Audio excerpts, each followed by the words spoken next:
Halo gengs, balik lagi sama gue Mboy Codet. Gimana kabar kalian? Semoga sehat selalu ya. Di video kali ini Mboy Codet akan merangkum sebuah film yang berjudul The Wound Healer yang dirilis pada tahun 2020. Menceritakan seorang pria yang selalu dibully oleh rekan sekolahnya. Si pria itu dibully karena ia selalu makan sampah.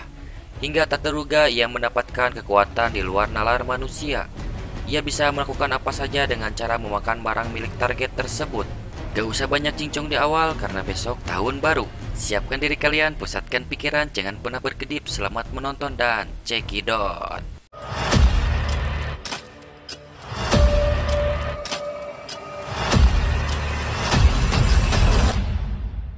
Film dibuka dengan diperlihatkan seorang kakek yang bernama Flugger yang sedang menuju ke permakaman misterius. Ia menuju ke sana untuk mendapatkan kekuatan. Dengan cara menggali dan meledakkan makam itu, akhirnya Flugger bisa mendapatkan kekuatan yang benar-benar ia inginkan sejak dulu.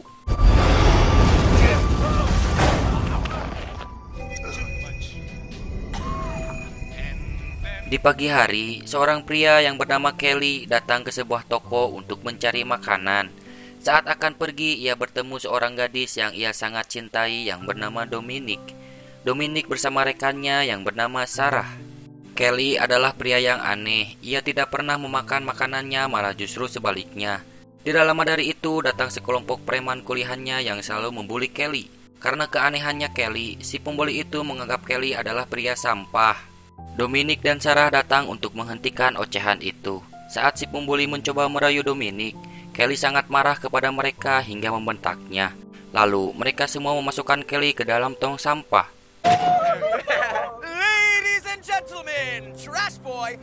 Mereka semua pergi dari sana saat penjaga toko itu marah.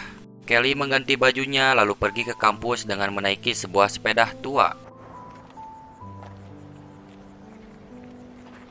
Setiap pagi di kampusnya ia selalu makan penghapus pensil. Anggapan Kelly itu adalah sebuah sarapan pagi. Saat sampai di rumah, ibunya yang bernama Burnes menyuruh Kelly untuk mengambil barang belanjaannya. Kelly melihat struk belanjaan tersebut lalu memakannya. Karena hal itu, Kelly jatuh sakit yang membuat dirinya lesu karena tidak pernah memakan makanan yang sehat. Hingga Burnes pun memanggil seorang dokter untuk mengecek kondisinya. Kelly has an obsession he cannot control.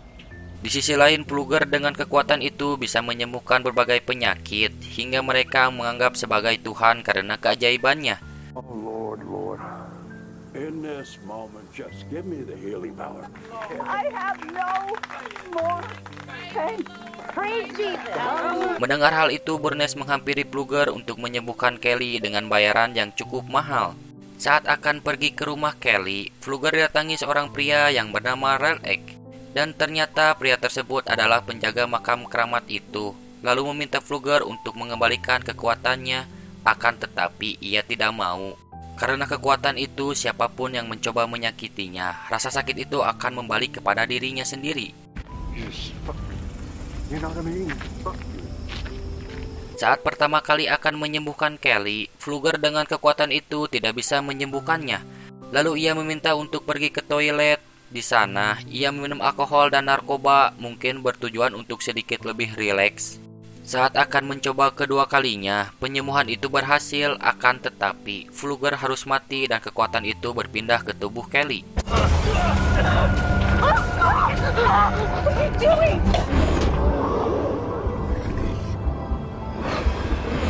Saat akan diinterogasi, Kelly melihatkan tubuh yang terkena luka bakar rokok Flugger, akan tetapi luka itu langsung sembuh hingga mereka pun semua merasa heran. Pagi hari, Kelly sedang membenarkan sepeda. Ia terluka di jarinya, akan tetapi luka itu dalam sekejap langsung sembuh total. Seperti kekuatan Orochimaru dalam kartun Naruto yang disebut kekuatan regenerasi sempurna. Lalu, Kelly pun langsung memberitahu ibunya, akan tetapi ia tidak percaya dengan hal kekuatan itu. Saat akan menuju kampus, Kelly bertemu Dominic. Ia merasa heran karena Kelly sekarang sudah gemukan. Karena merasa cemburu, si rekan pembuli itu mencoba melukai Kelly, akan tetapi hal itu kembali kepadanya. Saat malam hari, orang tua si bully itu datang untuk meminta keterangan dalam kejadian itu. Kelly menceritakan kejadiannya, akan tetapi mereka tidak percaya dengan hal itu. Supaya ibunya percaya kekuatan itu, ia meminta Burnesh untuk mencoba melukai Kelly. Rasa sakit melukainya itu membalik kepada Burnesh. Lalu Burnesh menyuruh Kelly untuk menyembunyikan tentang kekuatan itu. Hey! Invincible. Amazing, isn't it? Gotta keep this between us. You can't draw any more attention to yourself. Saat di kampus, seseorang mencoba menendang Kelly, malah si pembuli itu merasakan tendangannya sendiri. Kelly mencoba memakan label ikat rambut milik Dominic. Ia lalu memikirkan kedewasaan dengan Dominic dan Sarah. Karena hal itu, mereka bertiga merasakan langsung rasanya kedewasaan itu saat sedang pelajaran berlangsung.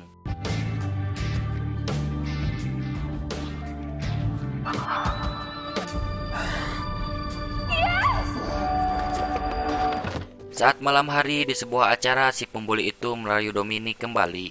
Hal itu Kelly sangat marah kepada mereka, lalu emosi mereka diredam oleh guru olahraga sekaligus dua orang tua dari anak si pembuli itu. Go! Unbelievable. Kelly pergi dari acara itu. Saat di perjalanan, semua pembuli itu melihat Kelly yang sedang bersepeda menuju rumahnya. Mereka pun menabraknya, akan tetapi luka dan sakitnya membalik ke si pengemudi itu.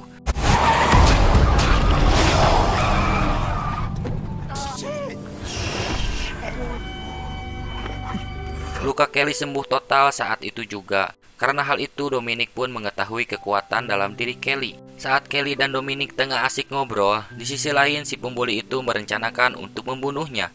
Akan tetapi, salah satu korban dari Kelly menyuruh mereka untuk tidak melakukannya karena bahaya bagi mereka. Mereka pun membantah perkataan si korban. Saat malam hari, Burnesh menyuruh Kelly untuk membeli obat.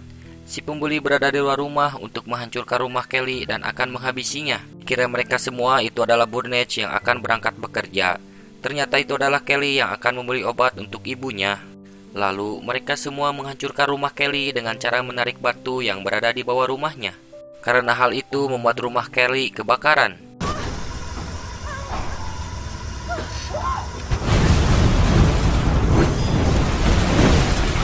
Saat Kelly pulang ke rumah, ia melihat ibunya yang sudah terbakar.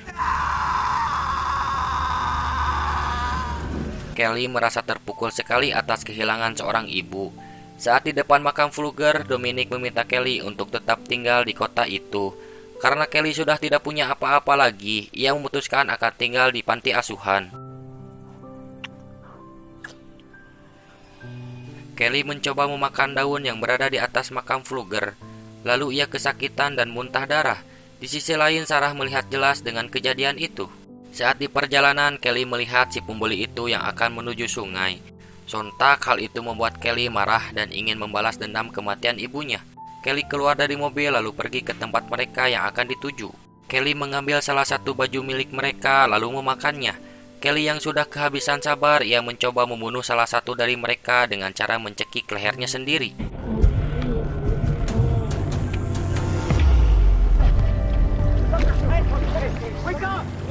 Saat akan melakukan lagi, ia melihat dua orang polisi datang. Kelly pun lari dari tempat itu. Saat malam hari, ia bertemu kekasihnya lalu menceritakan kejadian kematian itu. Kelly memberitahu kepada Dominic bahwa ia akan membunuh mereka secara satu persatu. Dominic pun tidak bisa melarangnya. Ketika sedang dalam pelajaran kimia, tiba-tiba Kelly datang ke sekolahnya lalu menantang mereka. Salah satu dari mereka melemparkan cairan kimia kepada Kelly. Hal itu membuat salah satu dari mereka harus tewas.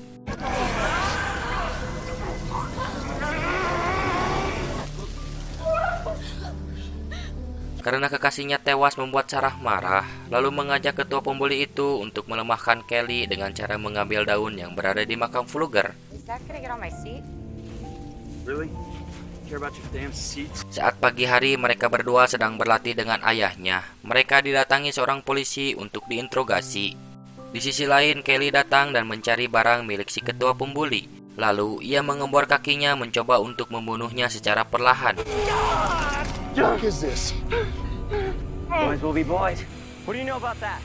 What I know is they're not yours. Lalu, si pembuli itu menyemprotkan cairan daun yang berada di makam Fluger. Kelly pun merasa kesakitan. Saat Kelly sedang keadaan lemah, ayah si ketua itu mengambil pistol milik polisi. Saat akan menembak Kelly, cairan itu tak terpengaruh bagi kekuatannya. Don't shoot! Para pembuli sudah selesai. Kelly ingin kembali ke masa lalunya, mencoba membuang kekuatannya lewat ritual di depan makam Fluger. Lalu, beberapa polisi datang untuk membunuh Kelly. Kekuatan itu sudah terlalu lama bersarang di dalam Kelly, hingga ritual itu pun tak berhasil. Mereka semua akan membunuh Kelly dengan cara menguburnya hidup-hidup. Polisi itu menembak Kelly dan Dominic. Kelly tak ingin Dominic mati. Ia memberikan kesembuhan lukanya dengan cara menukar nyawanya. Akan tetapi, hal itu tidak disadari oleh Dominic. Kelly pun mati dengan cara memakan jantung Fluger dan ditembak tepat di kepalanya.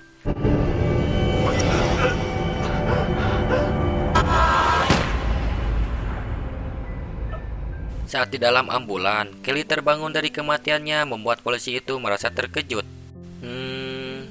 So gengs, ambil sisi baiknya ya. Jangan pernah membuli orang yang tak bersalah. Mereka bisa saja marah lebih parah dari perlakuan kalian terhadap mereka. Stop membuli, mari berkarya. Yoi. Terima kasih yang sudah menonton. Jika video ini menghibur kalian, sok atuh subscribe heula. See you next video gengs, bye bye.